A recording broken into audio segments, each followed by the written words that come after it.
Hi, everyone. Have you been in therapy forever and it feels like it's just not helping you anymore? You're not alone. In this episode of From Both Sides of the Couch, we're diving into why therapy doesn't always work, what factors actually make therapy successful, and what to do if therapy hasn't helped you. Hi, I'm Dr. Laurie Bruce. I'm a clinical psychologist, mindfulness coach, and someone who deeply believes in the healing process of therapy. This is something that I think a lot about. Why does therapy not always work?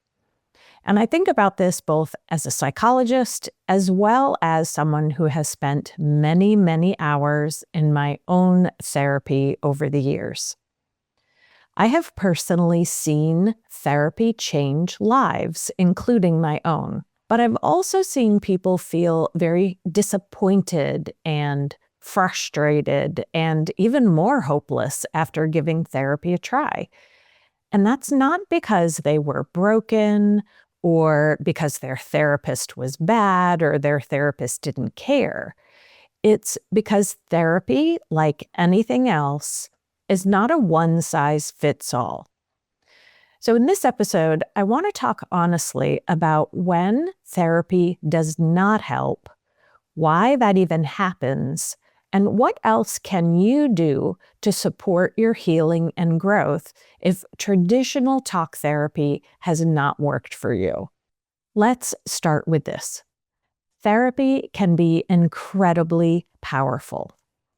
Research shows that therapy can significantly reduce symptoms of anxiety, depression, trauma-related symptoms, as well as improve self-esteem, communication skills, and relationship issues.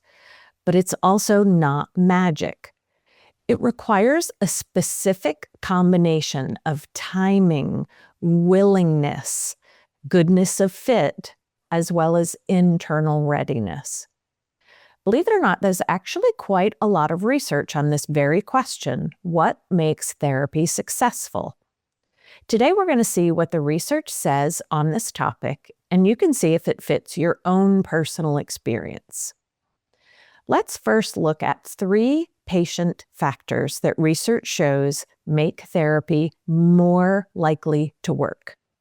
The first factor that research has shown to improve outcomes in therapy is the patient's internal motivation and readiness for change.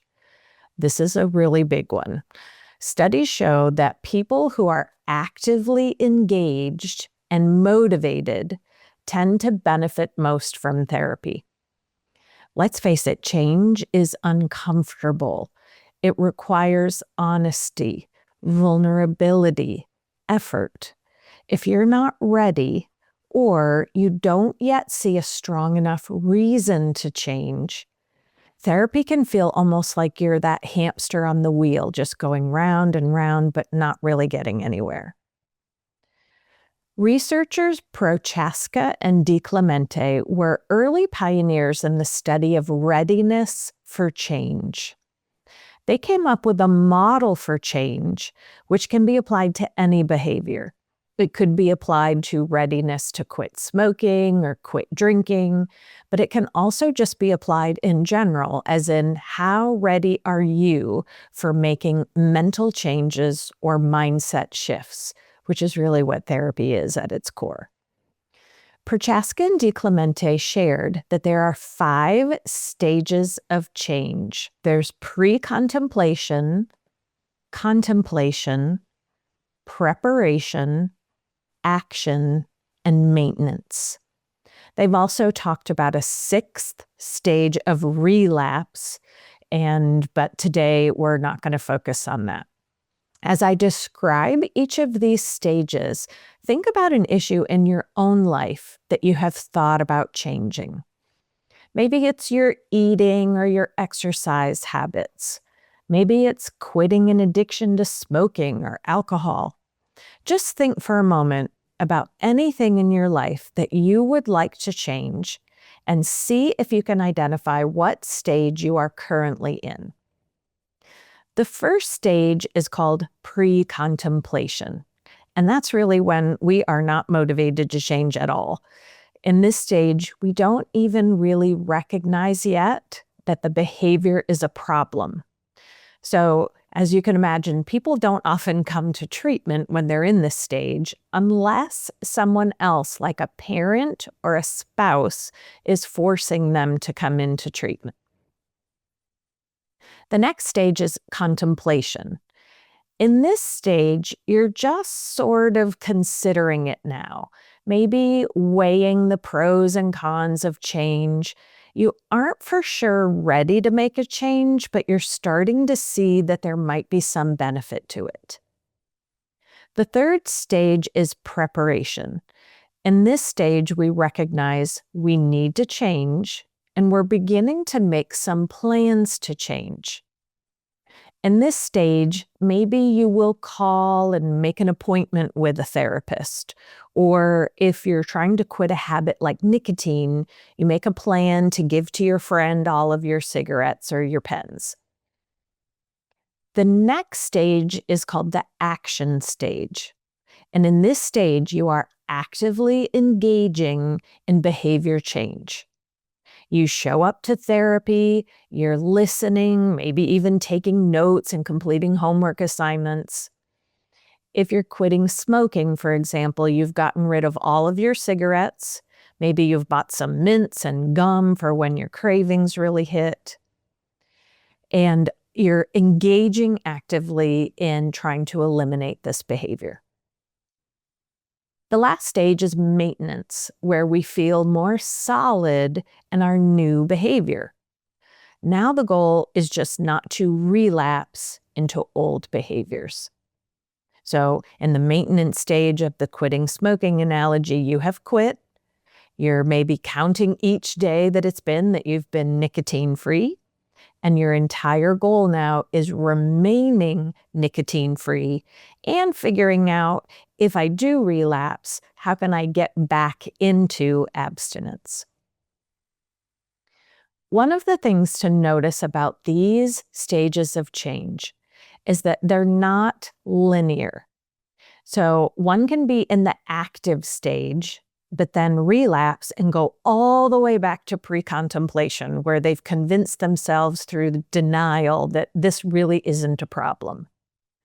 Or we could be in the active stage and then bounce back to preparation. I've worked with many clients who have made an appointment while in that preparation stage, but then canceled at the last minute because they weren't ready to move into action. I've also worked with many clients who come to therapy at the suggestion or urging of someone else in their lives, but are kind of stuck in that pre-contemplation stage of weighing the pros and cons of change. And that actually becomes the therapy itself. It's helping the person weigh the pros and cons of change. Therapy, however, is most helpful when a person is in the active stage.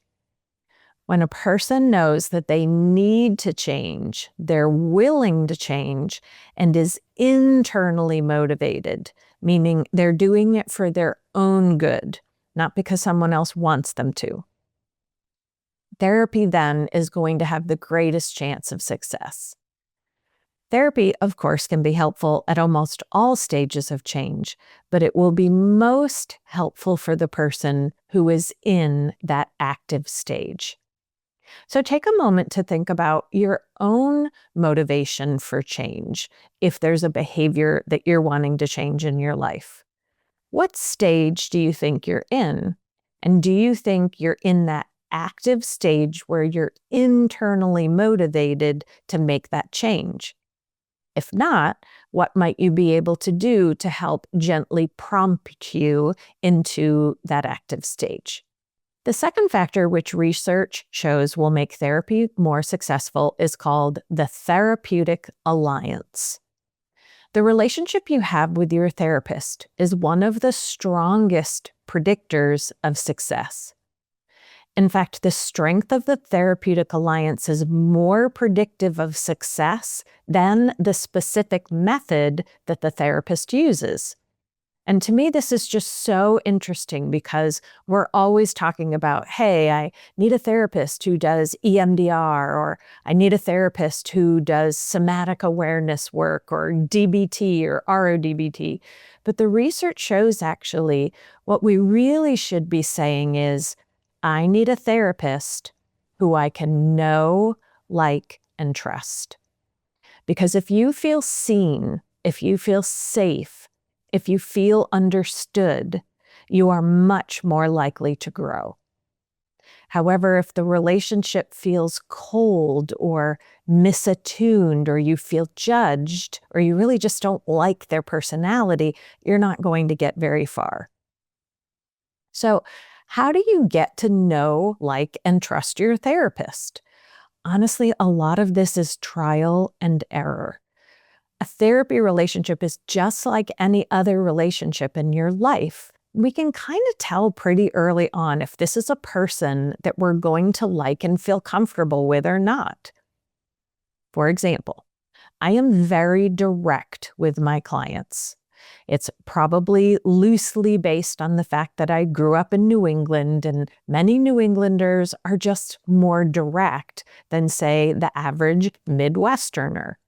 Midwesterners are just the nicest people on the planet, which is awesome, but they aren't always, and again, this is such a stereotype, but they aren't always the most direct because they often are just so damn nice.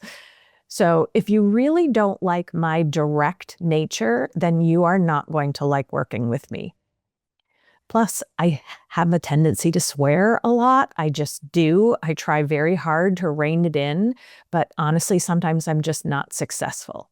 So if you're a person who gets offended by an F-bomb every now and then, you are probably not going to like me very much either. My goal, of course, is always to be kind, to be warm, professional, honest, and authentic. Those are my values as a therapist. But not everyone is going to feel that way about me or experience me that way, and that's okay. I try not to take it too personally. I don't enjoy working with every client, and every client is not going to enjoy working with me.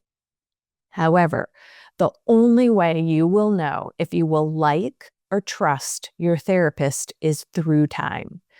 You need repeated experiences with a person to really get to know them and to trust them. And that's really, really hard to do when you're hurting and you just want to feel better as quickly as possible. So if you're lucky, you'll feel connected to your therapist right away. But a lot of the time, that just doesn't happen. And it's totally okay to tell your therapist, hey, I'm just not sure this is a great fit. Just like dating, don't keep going on dates with someone that you don't enjoy their company. If after a couple of sessions and you've really given it the college try and you're just not feeling it with your therapist, consider finding a new one. See if you can get recommendations from friends or family whenever possible.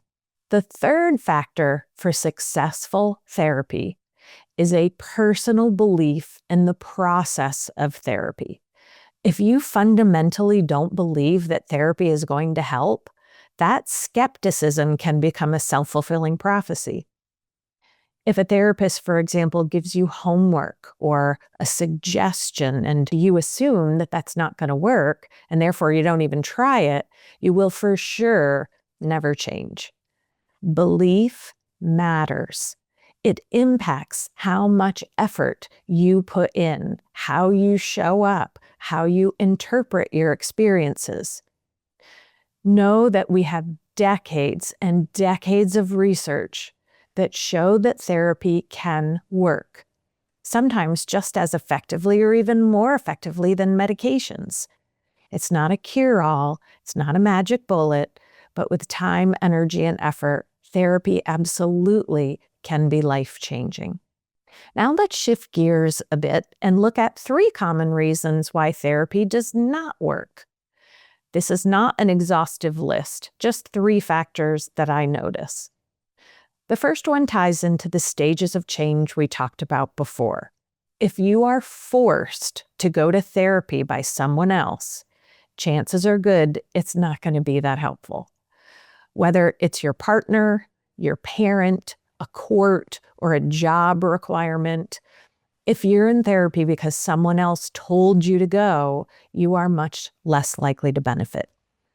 You might sit there and nod and say what you think the therapist wants to hear, but the internal motivation is missing.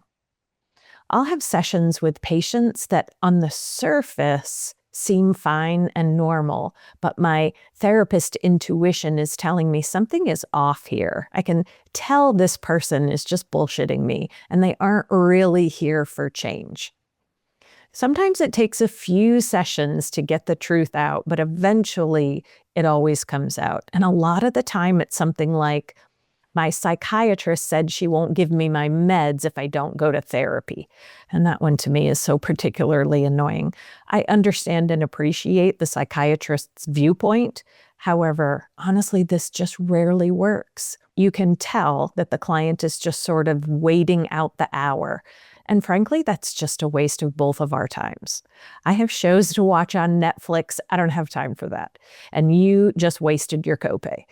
Sometimes I'll also get my wife says I have a drinking problem, but I know that I'm fine. I will have several sessions to work with a client who's in that pre-contemplative stage. But honestly, this is just not one of my strengths. I tend to be a little impatient. And again, I'm pretty blunt. I'm pretty direct. And as I said before, if I think you have an addiction, I'm going to tell you that, and I'm not going to sugarcoat it for very long. Therapists are ethically responsible to not treat someone if the person is not benefiting from that treatment. And there's a fine line between slowly and subtly trying to help support a person shift from pre-contemplative to contemplative stage. We actually call that motivational interviewing. There's a fine line between that and just sitting and listening and collecting a patient's money for doing very little for them. I know some fabulous therapists who are very skilled at sitting with that person and helping them support that mindset shift, but honestly, that's just not really me. A second factor is lack of personal insight or self-awareness. Not everyone has the capacity to self-reflect. When I say self-reflect, I mean asking yourself hard questions like, what was I thinking right before I had that panic attack? Or what else might be motivating me to stay depressed and stuck in my life, even if saying it out loud might feel a little embarrassing? Another hard question is, what experiences have I had in my childhood that have taught me not to trust others? All of these types of questions require a person to pause and look within. And not everyone wants to do that or is even capable of doing that. The most enjoyable patients for me are the ones who really enjoy asking themselves hard questions and are truly curious about the answers. The more self-curiosity you have, the more likely you are to have the courage to ask tough questions, and the more likely you are to be able to make changes in your life. Lastly, a third factor that makes therapy less than helpful is when you think of therapy as just a place to vent. While, of course, it can feel good to unload your worries and stresses, and it feels so good to be seen and heard and validated, therapy is not just about venting. You can vent to your BFF. You don't need to pay someone $150 or more an hour to listen to you complain about your mother-in-law or your job. AI can even do that for you for free. Therapy is so much more. Therapy is about learning about yourself, learning about your inner world, what makes you tick. Therapy helps us increase our capacity for self-reflection. It teaches us how to stretch and grow outside of our comfort zones. It teaches us patterns that we can work towards breaking. But most importantly, therapy can be a healing relationship. If you've never had a person in your life who you felt truly cared, who truly was interested in what you have to say, then therapy can be life-changing. The therapy relationship can show you that you are worthy, important, valuable, and your therapist can teach you how to find more of those types of safe relationships in the outside world. So, what can you do if therapy has not worked for you? Here are 5 alternative paths that might support your healing if you have found therapy less than helpful in the past. Number 1, find a new therapist. I know it is exhausting and terrifying to start over, especially if you have been with a therapist for a long time. But finding someone who really gets you can change everything. Don't settle. Do not worry about your therapist's feelings. That's for him or her to manage. Your healing is too important. Therapy is too time-consuming and expensive to settle. Number 2, try a different modality. Not all therapy is talk therapy. You might benefit more from something more experiential. There's art therapy, somatic experiencing, internal family systems, or mindfulness-based approaches. So many different types of therapy where each of these target healing from a different angle. 3, focus on building self-awareness and insight. Practices like journaling, meditation, art, breath work, or nature-based rituals can help you connect to your inner world in powerful ways. Sometimes these practices create the internal shift that therapy alone can't do. 4, explore group therapy or healing communities. Healing doesn't only happen in one-on-one therapy. Community groups, retreats, or support circles can offer powerful connection and validation. Sometimes we need to heal in relationship with others who share our experiences. 5, take a pause. If you are burned out on therapy, it's totally okay to take a break. Just focus on nourishing your nervous system. Rest, play, be present in your body. Remember that healing isn't linear, and it doesn't always have to happen in the therapy room. I hope this episode has been helpful for you today. Just please remember, if therapy hasn't been helpful for you in the past, it is not a sign that you are too broken or too flawed. It's just a sign that something wasn't the best fit. Maybe your therapist, maybe the modality, maybe it was just the season of your life. But please keep going. Keep listening to yourself. I always tell my clients, you are the expert of you. Deep down, your inner wisdom can help guide you to what you most need. Healing is still possible, and you are worthy of it. If this episode resonated with you, please consider sharing it with someone who might need to hear it. And until next time, take good care of yourself, and I will see you in the next episode.